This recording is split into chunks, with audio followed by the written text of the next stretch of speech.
आज का जो हमारा फिजिक्स का सेकंड क्वेश्चन है उसका एक्सरसाइज का क्वेश्चन नंबर 3 का फर्स्ट क्वेश्चन हम यहाँ पे सॉल्व करने वाले हैं इस वीडियो में।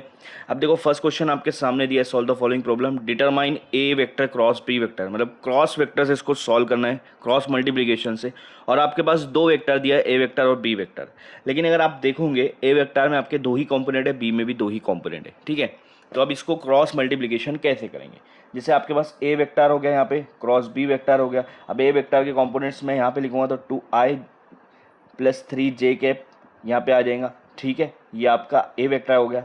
अब क्रॉस करके बी वेक्टर लिखेंगे, बी वेक्टर में आएगा 3i cap plus 5j cap, ठीक है। ये आपके दोनों वेक्टर इस तरह से यहाँ पे हो गए। अब इनका क्रॉस मल्टीप्लिकेशन होता है। अब आपको पता होना चाहिए कि जब क्रॉस मल्टीप्लिकेशन करते हैं तो जो सेम डायरेक्शन वाले होते हैं उनका क्रॉस मल्टीप्लिकेशन जीरो हो जाता है। क्या होता है? जीरो हो जाता है। जो पैरेलल है, जैसे 2i को 3i के साथ क्रॉस मल्टीप्लिकेशन करूँगा मैं इस तरह से, तो ये ज़ीरो हो जाएगा। ये आपका पहला प्लस, पहले 2i को 3i के साथ मल्टीप्लाई करेंगे, फिर इसी 2i को 5j के साथ मल्टीप्लाई करेंगे। तो यहाँ पर देखो 2i कैप को 5j के साथ मल्टीप्लाई करेंगे यहाँ पे, ठीक है। जो आपका यहाँ पे पहले ब्रैकेट है उसका पहला टर्म पहले 3 के साथ होगा, फिर 5 के साथ होगा।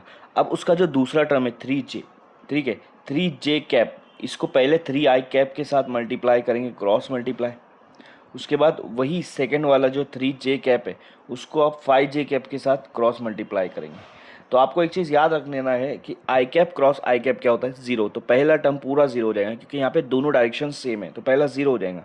प्लस दूसरा अगर आप देखोगे 2 5 से 10 करोगे और यहाँ पे डायरेक्शन अलग अलग है, आई और जे कैप, ठीक है। अब आप देखो यहाँ पर आई से जे एंटी क्लॉकवाइज जा रहा है और एंटी क्लॉकवाइज का आंसर आता है यहाँ पे आपका के कैप, क्योंकि आई कैप क्रॉस जे कैप अगर आप करोगे तो इसका आंसर क्या आएगा? के कैप आएगा, ठीक है। ये एंटी क्लॉकवाइज घूम रहे हैं, ओके। अब 3 3 से क्या होगा? 9 हो जाएगा, ठीक है। लेकिन यहाँ पर देखो जे कैप क्रॉस आई कैप, अब आई इधर होता है, जे अगर आपका इधर है, तो अगर आप देखोगे यहाँ पे क्लॉकवाइज घूम रहे हैं और क्लॉकवाइज का आंसर आपका आता है यहाँ पे निगेटिव के। क्या आएगा? निगेटिव के। और लास्ट में जे जे सेम डायरेक्शन, इसलिए इसको जीरो कर देंगे। तो ये आपका आंसर आ गया इस तरह से।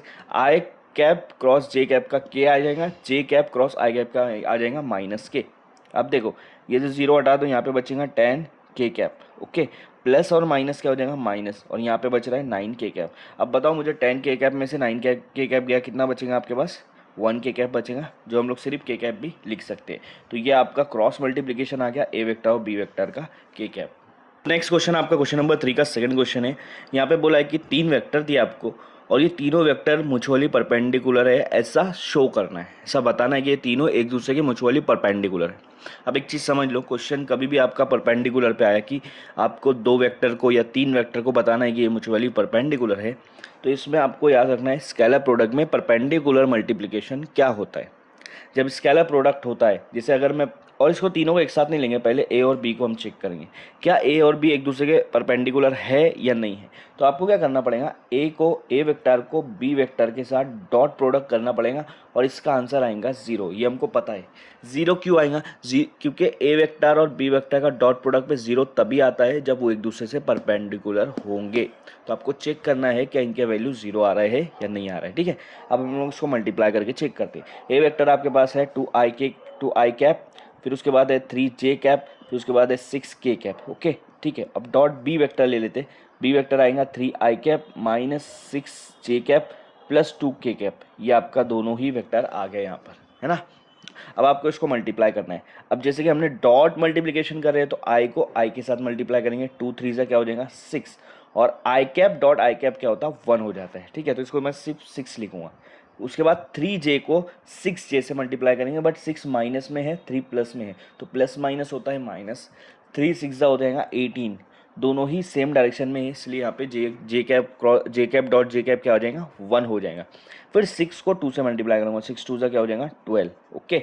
अब देखो पहले 6 को 12 से प्लस कर दो क्योंकि ये दोनों प्लस में है। 6 + 12 कितना हो जाएगा? 18, और यहाँ पे बच रहा है -18। बताओ 18 में से 18 गया, कितना बचा? 0। अगर आपके दोनों ही वेक्टर के डॉट प्रोडक्ट की वैल्यू 0 आ रही है, इसका मतलब आप बोल सकते हो कि ए और बी क्या है? परपेंडिकुलर है ना। ये तो पता चल गया कि ए और बी परपेंडिकुलर है, बट अब बी और सी का चेक करेंगे। तो B vector dot C vector करना है आपको। बी वेक्टर आपके पास है 3i cap minus 6j cap plus 2 के कैप, ये आपका बी वेक्टर है और इसको डॉट प्रोडक्ट करेंगे सी वेक्टर से, 6 आई कैप प्लस 2 जे कैप माइनस 3 के कैप। ठीक है, अब इन दोनों का मल्टीप्लाई करेंगे, डॉट मल्टीप्लिकेशन करेंगे। डॉट मल्टीप्लिकेशन के लिए हम लोग आई को आई के साथ करेंगे, 3 6 जा क्या हो जाएगा 18 हो जाएगा। ओके, फिर माइनस 6 को 2 के साथ करेंगे तो माइनस 12 हो जाएगा, प्लस 2 को 3 के साथ करेंगे लेकिन प्लस और माइनस यहाँ पे भी माइनस है तो 2 3 जा 6 हो जाएगा। देखो अब 18 माइनस 12 और माइनस 6 क्या हो जाएगा माइनस 18, क्योंकि दोनों प्लस हो जाएंगे और बड़े नंबर की साइन लग जाएंगी। 18 माइनस 18 क्या हो रहा है 0, तो B dot B vector dot C vector की वैल्यू भी क्या आ रही 0। इसका मतलब बी और सी भी क्या है परपेंडिकुलर है। अब लास्ट में चेक करना पड़ेगा सी और ए का, तो C vector dot A vector कर दो। सी वेक्टर क्या है आपके पास, ले लो यहाँ पे 6 आई कैप प्लस 2 जे कैप माइनस 3 के कैप, ये आपके पास सी वेक्टर हो गया। इसका डॉट प्रोडक्ट करेंगे ए वेक्टर के साथ, 2 आई कैप प्लस 3 जे कैप प्लस 6 के कैप, ये हो गया आपका दोनों, है ना। अब इसका डॉट प्रोडक्ट करेंगे तो 6 2 सा क्या हो जाएगा 12 आ जाएगा, 2 3 सा क्या हो जाएगा 6 आ जाएगा और माइनस 3 6 जा 18, 12 प्लस 6 कितना हो रहा है 18 और यहाँ पे माइनस 18। इसका मतलब इसका भी आंसर क्या आ रहा है 0। अगर तीनों एक दूसरे के साथ क्या है यहाँ पर म्यूचुअली परपेंडिकुलर है, ये प्रूफ हो गया है क्योंकि तीनों को हमने चेक कर लिया ना, तीनों का आंसर डॉट प्रोडक्ट क्या आ रहा है 0 आ रहा है। इसका मतलब तीनों एक दूसरे के साथ क्या है म्यूचुअली परपेंडिकुलर है। सो देखो आपके सामने यहाँ पे क्वेश्चन नंबर 3 का थर्ड क्वेश्चन है। थर्ड क्वेश्चन में बोला है कि वेक्टर प्रोडक्ट को डिटरमाइन करना है, मतलब यहाँ पे आपको वेक्टर प्रोडक्ट करना है V1 और V2 का, लेकिन यहाँ पे V1 का भी 3 कंपोनेंट है, V2 का भी 3 कंपोनेंट है, तो यहाँ पर आपको 3/3 का डिटर्मिनेंट्स लगेगा। तो यहाँ पर देखो कैसे करेंगे इसको, वेक्टर प्रोडक्ट जब 3 कंपोनेंट होता है तो हम लोग यहाँ पे वेक्टर प्रोडक्ट कैसे करते हो आपको बताता हूँ। हमको V1 और V2 का वेक्टर प्रोडक्ट करना है तो वेक्टर मल्टीप्लिकेशन करेंगे, यहाँ पे हम डिटर्मिनेंट बना देंगे, क्यों क्योंकि यहाँ पे हमारे पास आई जे के तीनों हैं, तो आई कैप आई का कंपोनेंट यहाँ ले लेंगे, जे का कंपोनेंट यहाँ ले लेंगे, के का कंपोनेंट यहाँ ले लेंगे। उसके बाद पहले क्या है V1 है, पहले जो है उसका जो कोएफिशिएंट है वो यहाँ पे लिखना है। ऐसा नहीं कि पहले V2 लिख देंगे फिर V1 लिख देंगे, नहीं, पहले जो लिखा है वो लिखना है, क्योंकि आप क्या कर रहे हो क्रॉस मल्टीप्लिकेशन। ठीक है, यहाँ पे क्या क्या आएगा आई कैप का कोएफिशिएंट 2, यहाँ पे जे का कोएफिशिएंट क्या आएगा 3 और के के साथ कुछ नहीं है मतलब 1 आएगा बट साइन माइनस की, है ना। अब V2 का नीचे लिखेंगे क्योंकि V2 बाद में, तो V2 आई के साथ क्या है 1 है, जे के साथ क्या है 2 है, के के साथ क्या है 3 है बट माइनस में, तो ये आपका यहाँ पर डिटर्मिनेंट्स बन गया, है ना। अब इसको सॉल्व करेंगे, तो सॉल्व कैसे करेंगे, पहले हम आई कैप ले लेंगे, ये आई कैप ले लिया। अब आपको क्या करना है यहाँ पे ध्यान दो, आई कैप ले लिया, आई कैप का जो आपका रोज रहेगा वो रो को यहाँ पे हाइड कर लो और उसके कॉलम को हाइड कर लो, हटा दो, रो और कॉलम दोनों को हटा दो। क्या बच रहा है आपके पास 3 - 1 2 - 3, तो वो यहाँ पे बना लो ऐसा 3 - 1 2 - 3, इस तरह से बना लेंगे। फिर माइनस की साइन, ये फॉर्मूला है माइनस की साइन रखना पड़ता है। फिर जे कैप लेंगे आप, फिर से उसको डिटर्मिनेंट बनाना है, क्या बनाना है डिटर्मिनेंट। अब जे कैप के लिए जे रोज और जे कॉलम हटा दो, तो जे का यहाँ पे ये कॉलम हटा दिया और उसके रोज भी हटा दो, क्या बच रहे 2 - 1 1 - 3, तो यहाँ लिखो 2 - 1 1 - 3। अब तीसरा आता है के, तो यहाँ पे प्लस करके के कैप रख देंगे, ठीक है, उसका डिटर्मिनेंट ले लेंगे, के का रो और कॉलम हटा देंगे, ये उसका रो हट गया ये उसका कॉलम हट गया, क्या बच रहा है 2 3 1 2, तो यहाँ लिख देंगे 2 3 1 2, है ना। अब इसको सॉल्व करते हैं, देखो आई कैप तो वैसा का वैसा रखेंगे, इन दोनों को पहले मल्टीप्लाई करेंगे, 3 को 3 के साथ मल्टीप्लाई करूँगा तो क्या हो जाएगा, तो आ जाएगा 9, बट दोनों की साइन अगर अलग है तो तेरे को यहाँ पे लगाना पड़ेगा माइनस, क्या लगाना पड़ेगा माइनस। ओके, अब यहाँ पे फॉर्मूले की साइन आती है माइनस, क्योंकि आपने डिटर्मिनेंट किया है बीच में माइनस लगता है ना। हाँ, अब किसको मल्टीप्लाई करेंगे 2 को 1 के साथ -1 के साथ, तो 2 1 सा क्या होगा 2 होगा, लेकिन दोनों की साइन अलग अलग है तो यहाँ पे भी क्या लग जाएगा माइनस, है ना। तो ये देखो मल्टीप्लाई के साथ साइन आ रही, ये भी मल्टीप्लाई के साथ साइन आ रही, और ये फॉर्मूले की साइन है जो हम डिटर्मिनेंट सॉल्व करें उसकी। माइनस जे कैप, जे कैप में भी आपको वही करना है, क्या करना है 2 3 सा 6, दोनों के साइन अलग है तो माइनस, फिर उसके बाद फॉर्मूले का माइनस लगेगा, 1 1 सा 1, दोनों की साइन अलग है तो माइनस, इस तरह से। फिर आपको प्लस के कैप लगाना पड़ेगा। अब के कैप कैसे लगाएंगे यहाँ पे, इस तरह से 2 2 सा 4 माइनस फॉर्मूले की साइन 3 1 सा 3, है ना।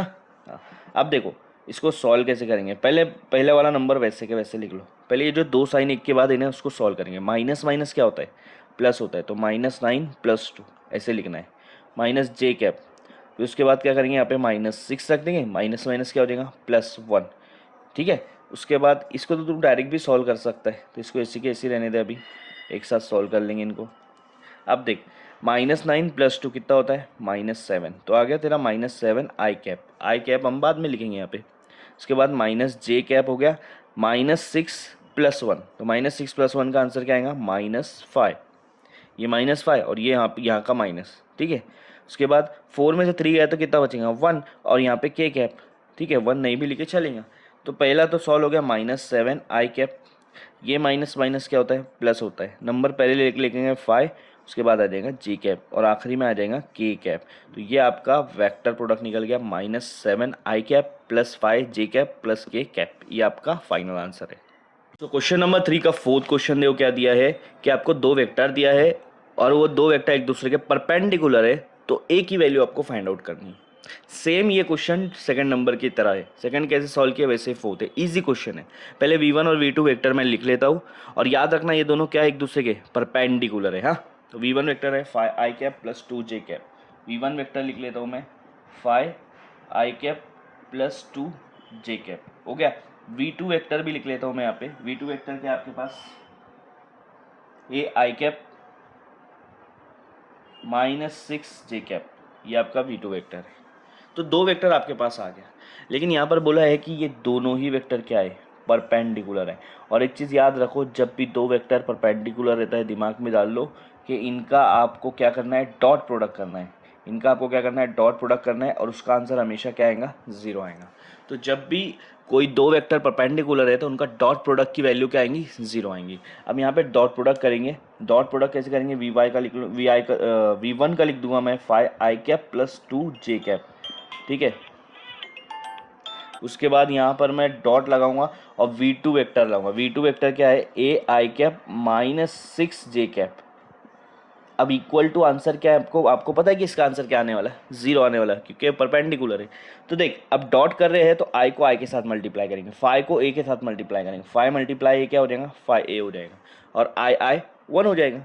फिर 2 को 6 के साथ मल्टीप्लाई करेंगे, 2 6 = 12, लेकिन यहाँ प्लस यहाँ माइनस के आंसर आएगा माइनस और इधर आंसर आ जाएगा 0। -12 को अगर मैं राइट साइड लेके गया तो क्या हो जाएगा -12 राइट साइड जाके +12 हो जाएगा, ठीक है। अब ए की वैल्यू आपको निकालने बोला है ना, तो 5 उधर जाके डिवाइड कर दो, तो 12/5, तो ए की वैल्यू आपको निकल गई 12/5। इस तरह से ये क्वेश्चन को सॉल्व करना है आपको।